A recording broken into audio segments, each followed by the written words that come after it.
Good afternoon, everyone, and welcome to the Little Steakhouse for today's lunch with Monty Coleman. At this time, we ask the players to introduce themselves to the media. First, Mr. Rayford. Yeah, I'm Reginald Rayford from Monticello, Arkansas. Mr. Woodford. Nicholas Wolfoff from Palm Bluff, Arkansas. All right. Last week, the Golden Lions suffered a 24-20 defeat to Texas Southern at Golden Lions Stadium. This week, they will face Alabama A&M in the Lewis Cruz Classic on Saturday, September 26th, and a 2 p.m. start. At this time, we have opening comments from the players about this week's opponent and last week's game, starting with Mr. Woodford.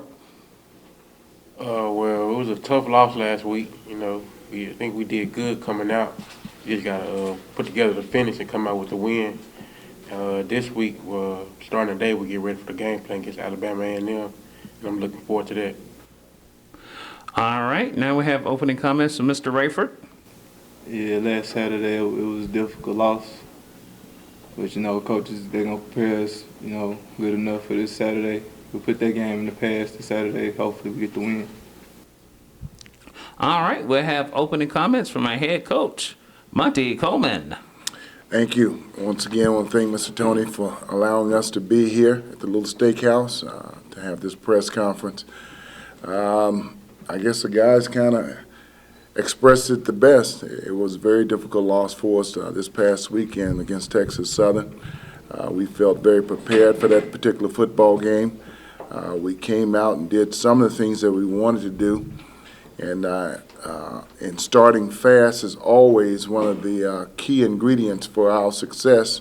And we got off to a very fast start. Now, unfortunately for us, we made some mistakes along the way, and that was pretty much the outcome of the game. We continue to turn the football over. We're still not consistent on third downs right now, and still suffering from way too many penalties. And you add all those things together, and it can cause or mean disaster, and that's what it was. The other thing that's kind of been an Achilles heel for us is third quarter. We hadn't done well in third quarter. First game against South Carolina State, I think we scored 7 points. Then we come back against Morehouse at home. We had 0 points, and then we come back again this week, and we had 7 points again in the third quarter. So that's one thing that we're looking at as coaches to make sure that we can get that third quarter and second half, for that matter, up to par with the first half. But overall, I thought the guys played with a lot of effort, a game that we definitely could have won. We suffered from a blocked punt. We were first and goal on the 2-yard line, 3-yard line, and end up giving the ball right back to them the very next play. So we had opportunities with a young football team. You got to go through growing pains, and that's some of the things that we are suffering from right now. Quarterbacks, inexperienced, but doing a good job for the most part. But we've got to do some things to make sure that we can come out with the win just a little bit better. Looking into this game this coming weekend against Alabama A&M, they're a very strong football team. We fought them down to the wire last year in our season closer. They're a multi-offensive formation, have a lot of speed at the wide receivers. Quarterbacks are very mobile. Defensively, they're going to give you a lot of different coverages in the secondary. They're going to blitz you a lot. So it's going to be something that we're very accustomed to as SWAC football with Alabama A&M. It's going to be their homecoming, even this early in the season. So we know that we're going into hostile territory this week, but we will start preparation for A&M today on the field, and we'll leave out of here on Friday to travel to Huntsville. All right, at this time, we open up for Q&A. We ask media, please raise their hand and be recognized as we start off. Mr. Tim Stubbs. Thanks, Ronnie. Tim Stubbs, UAPB Television Sports, 89.7, KUAP Sports. Coach, special teams, you got some turnover there as far as new personnel coming in, new kicker, new punter. Talk about some of the challenges of bringing in some new guys and they're freshmen. So there's going to be some growing pains. Your field goal kicker, Gillian, did a good job, knocked in a couple of field goals. I'm sure that did a lot for his confidence. We talk about that.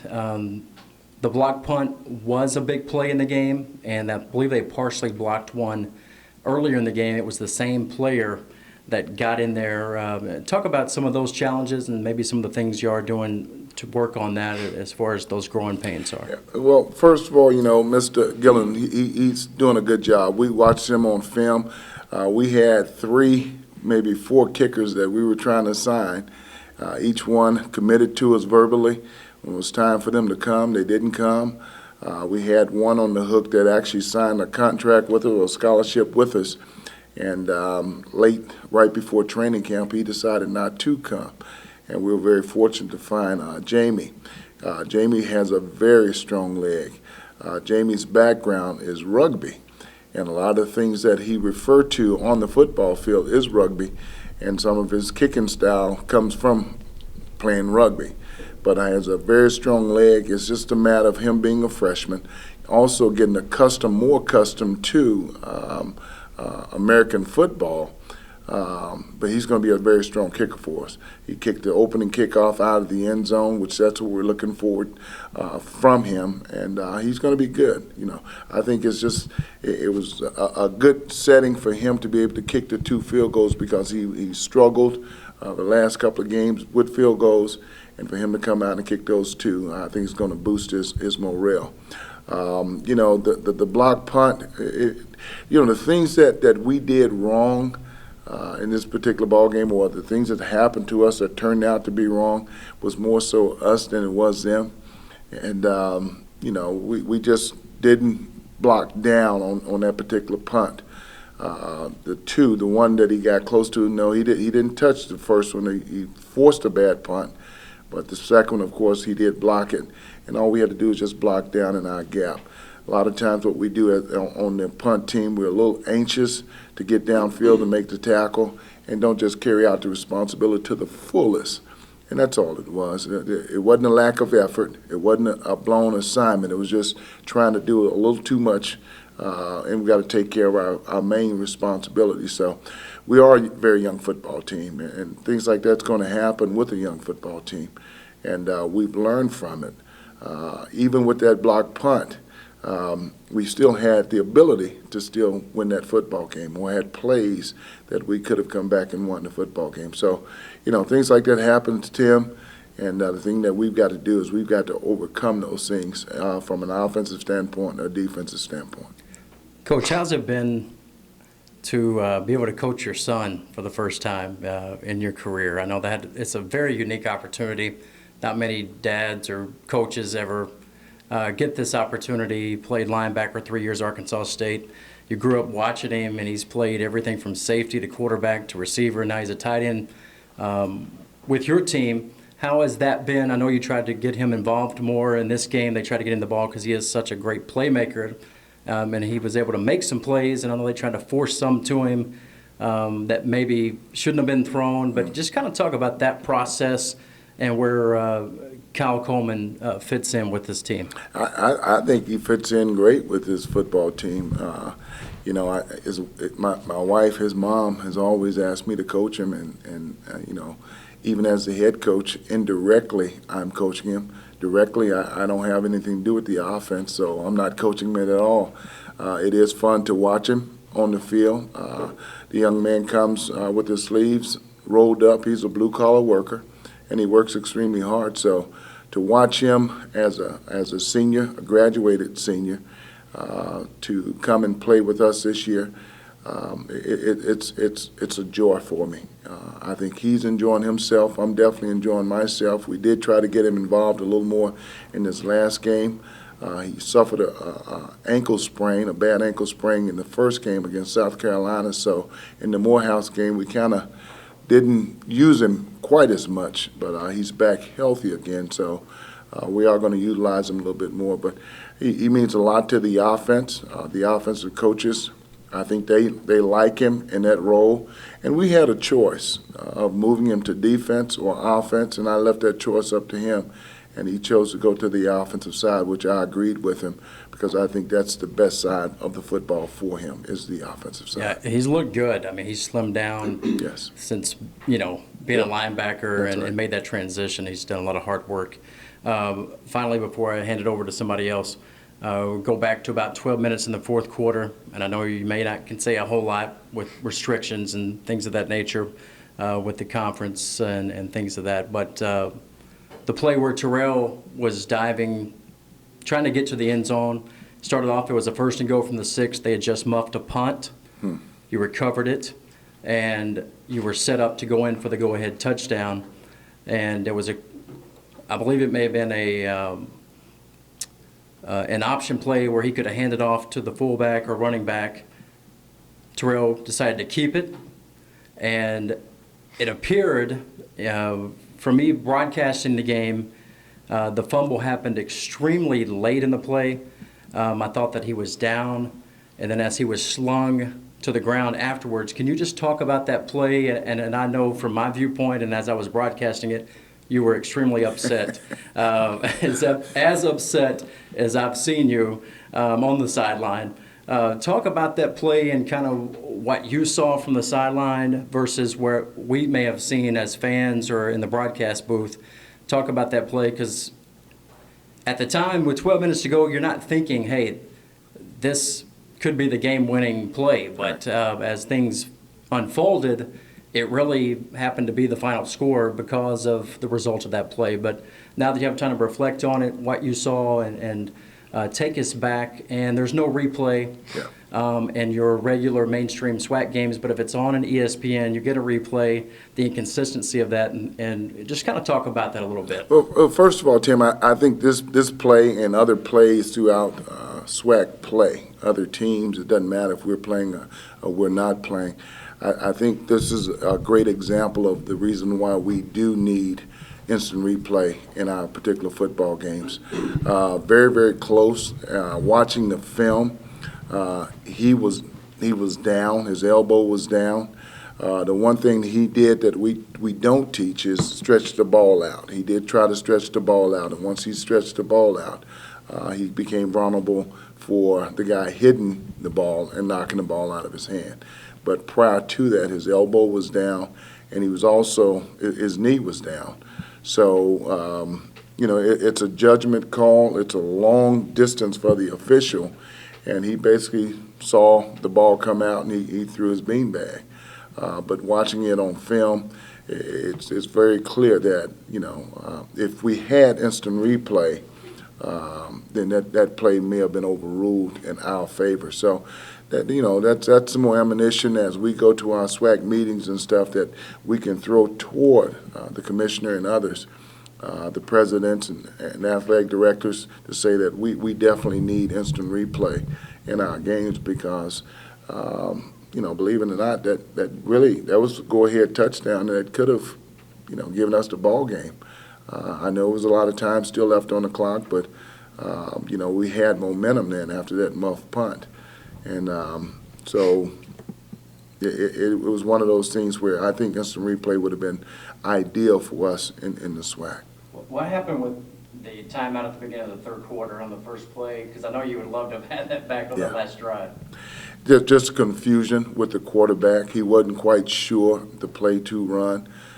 We had discussed it on the inside because, of course, we're coming out knowing that we're going to receive.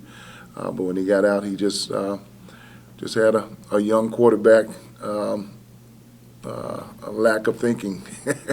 I'm sure that probably drove you crazy. That you had to spend time It did, out there. and it's something that we've talked about, Coach Jones and I. But it's going to happen. We've got two very good actually three very good quarterbacks, and that have been in the rotation.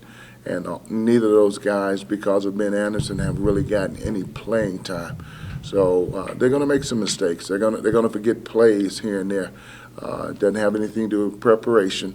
It's just that when the lights come on, sometimes youth, it head comes up, and that's what happened last evening. And finally, Ronnie, real quick, talk about Nick. and Reggie, the guys that you got up here today. They're here for a reason. Oh, absolutely. Talk about their emergence on the team. Actually, I'll talk about Nick first. Nick is a young man that we got from Dalloway High School, and has come in and been a very, very good surprise for us as a blocking fullback. Nick's probably leading the team right now in touchdowns, and he's doing a great job on special teams, which he did last year as a freshman. He came in and played for us as a true freshman. And, you know, when you say a person is worth his weight in gold, Nick is one of those ball players. He never complains when he comes to the practice field. When he comes, he has his sleeves rolled up. He's that blue-collar worker. And he's the kind of player that we want and more of him. So we're very fortunate to have Nick, because there's a lot of teams out there could have used him, and luckily for us, they passed on him. Mr. Rayford, we've been trying to get him on the field. We've known of his athletic ability for a long time. He came out of Monticello. I think him and Shaw, you and Shaw played together, didn't you? Yeah. Ryan Shaw, who was a mainstay for us a lot of years, and we recruited both of them at the same time. Mr. Rayford chose a different path early in his career, and we finally convinced, or he finally gave in to coming back out for football, and you know, we're fortunate. You know, we finally got him. It is his senior year. This is his last year, but he's one of our leaders in the secondary. Very, very athletic, very smart, know how to get us lined up, and worth his weight in gold also. Comes to work every day and has the right attitude. So both of these guys are the type of golden lions that we want on this football team, and both show the great leadership that we need if we're going to be successful. Not just because of one loss, but all the way down the road. If they keep believing in themselves and keep leading us in the right direction, we will be successful. All right. Mr. Nick Sullivan. Hey guys, Nick Sullivan, Palm Bluff Commercial. Obviously, the loss on Saturday was a tough one for everybody. How do you guys, bounce back from that, and what have you seen from the guys in just a couple days, and how they maybe have grown from that experience? The way we're going to grow from that one, Nick, or we're going to leave it behind us. We watched the film yesterday. We made our corrections yesterday, and for us, that game is yesterday. We're moving on to Alabama A&M. We'll leave for Huntsville on Friday, and that's what we'll start doing. Today is Tuesday. It's a hard day for us. Tuesdays and Wednesdays are our hard days, and we're focusing on Alabama A&M right now. All right, and for a couple guys up there, both relatively local guys, being from Pine Bluff and Monticello respectively, what does it mean for you to be able to play for more or less your hometown Division I school? Well, it means a lot knowing that you came from here, knowing that you're doing a good job where everybody can see you, where you grew up from. It means a lot to your family and your friends around the community, showing them you can do anything right here in your own local area. With me, I've been here 3+ years. I'm not from here, but I am like 45 minutes down the road, so it's real nice, have my family be able to come down here, watch us play. All right, and Coach, for you, as far as this week is concerned, what's the biggest thing about Alabama A&M that you guys are looking forward to a challenge from? It's their homecoming, and that's going to pose a threat within itself. They will be geeked up, ready to go because it is homecoming. The other thing is, from an offensive standpoint, breaking their film down. They've lost 2 ball games. They played against Cincinnati. They lost against Cincinnati, and they lost against Prairie View this last week in a shootout. I think it was 53-49. So very high-scoring game in that one. There are multiple offensive formations. 20, 25 different formations. So they keep you guessing. From a defensive standpoint, they're very aggressive.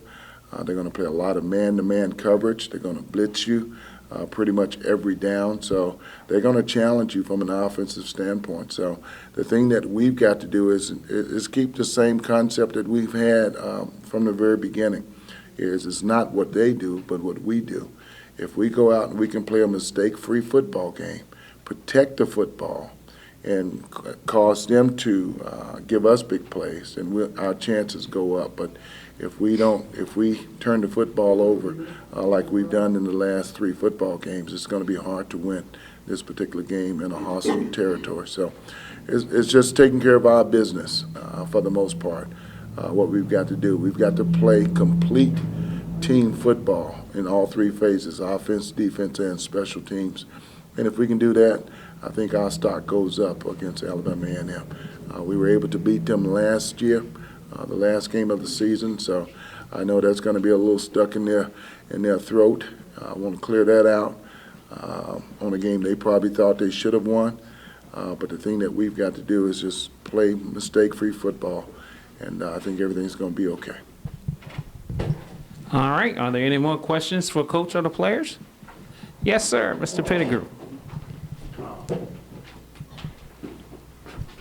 Coach, I want to go back to the last turnover when we got the turnover and we were on offense and about to score.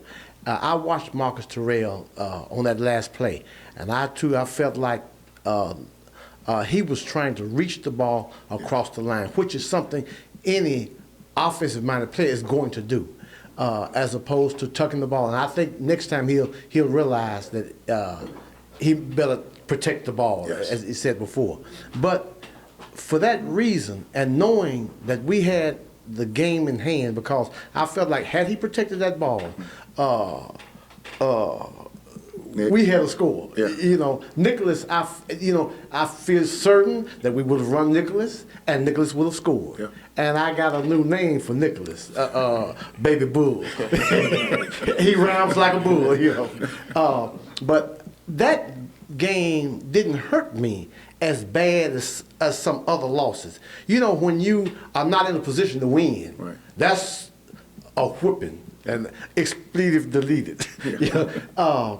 But when I think you as a coach, what you want more than anything, as toward the end, in the ending minutes of a game, to have our team in position to win the game, yes, and we were there. Yeah. You know, so the right things happened, and we were in position. So that one didn't hurt as bad as just an outright getting whipped. Yeah. Another point is I saw one of our interior linemen, the young man from Alabama, make a sack. And I felt, you know, when you get an interior lineman who basically plugs everything up, moving ahead and making a tackle, that's exceptional. And I think we have an exceptional defensive line, because I know to do 2 defensive ends, and they are exceptional. Yes. So it gives me a bit of confidence, more confidence in the defensive line, you know. And I feel like our defense is holding up rather well. In spite of the way things have gone, we have a good defense. On offense, I think the offensive line, again, has experience. And they, with that experience, can mature into where we can still win the championship. I'm going to say it like that. Absolutely. I think, even in spite of that loss, and I've seen where we, as UAPB, have lost through the first 3 games and won everything else. So I know what's possible. That's right. And I'm looking forward to it. Yeah. Now, let me turn this over here.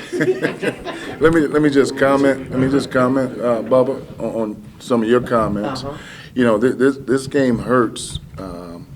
It hurts us as a team because of the blown opportunities we did have.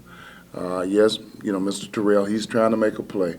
There's a right time and a wrong time to try to stretch the football, and when you're in a crowd like he was, that's not the right time. You know, we played Arkansas State a couple 2 years ago, I think in 13. They beat us pretty handily. We played Texas State last year. They beat us pretty handily. those games, we were defeated. This particular ball game, I didn't feel like we were defeated. We just had opportunities that we didn't capitalize on to win the game, because we did have chances to win the ball game. A couple of interceptions here, a long pass, which we hadn't talked about, where our defender falls down. You know, that's a gimme, 40-some-odd yards, whatever it was, but that's a gimme. We've got to play a little better, because we're going to take some chances. We were blitzing that particular play. We was locked up man to man. If I had to do it all over again, I would make that same call. And now we've got to hold up on the back end. So you know, yeah, this one hurts. Being it's our first conference game, it was our second. It was our first home conference game, and so yeah. You hate to lose at home. Hate to lose at home. I got you. Well, Coach, another question I just thought about. Marcus Terrell, you've got a quarterback battle. It seems as though Marcus Terrell is winning the battle. I know from studying the quarterbacks that Marcus Terrell is an understudy to Ben Anderson. Yes. And Ben kind of passed the baton to him. That's who he wanted to be. And I see shades of Ben in him. I know he rushed for 53 yards Saturday, yes, which is a good sign, because Ben was the best running quarterback we've ever had. That's right. Ben is the best throwing quarterback we've ever had. That's right. I saw shades of the way that he was throwing as though he watched Ben. And I just see shades of Ben Anderson in him. Has he stepped forward and distanced himself in that race? I think he have. It's not impossible for Nolan Sorensen to come back in and play some more in a dual quarterback set. But Marcus is doing well. You know, the thing that a lot of people don't quite understand, Ben was an Iron Man. When Ben played, Ben played. Ben never had missed games within his 4-year tenure. I got hurt. He never got hurt. So, you know, it was unfair in a sense for a second-team quarterback, because he wasn't going to get any game experience unless we just had a huge blowout game, that second quarterback would get any experience in the game. So, you know, Marcus, you know, they drafted Manziel to Cleveland Browns. He went to the Cleveland Browns as a rookie and didn't play very well because he didn't have the experience. It's the same in college. Without the experience, you hadn't seen a whole lot. Practice, you can't show them all the things or to play to the speed a game is going to be. So Marcus has gone through his growing pains. He's only 3 games into his college career. So he's going to get better. And the same thing for Nolan. But Nolan is a junior going to his senior year. Yes. So there's more potential in Marcus, is there not? There's potential in both. Yeah, but you're absolutely correct. Nolan, we got from a junior college, and he's played, so this year is already counted, so he'll have 1 season after this. But can you imagine it, with some playing time under both of these guys' belt, how experienced they will be even next year? Yeah. And by me making that statement, I'm not giving up at all. In 2012, we win the SWAC championship. We go to Little Rock, we play Langston, we win that ball game. We come back and we play either Alabama A&M or we play Tennessee State. We lose those 2 games, and then we go on a win streak. So our record right now is what, 1-2. It's the same like it was in 2012. So we still got a chance. All right, are there any more questions for Coach or the players? All right, let's give Mr. Tony Dowell a round of applause and Little Steakhouse for hosting us today. Just a reminder, your Lady Lions volleyball team takes on Fisk University tomorrow in a 6 p.m. start. And also, tickets are still available for Legends and Legacies that will be held October 1st in Little Rock at the Clinton Presidential Center. For more information, contact the UAPB Office of Development. All right, Once again, we thank you for coming out and having lunch with us, and have a wonderful Golden Lion Day.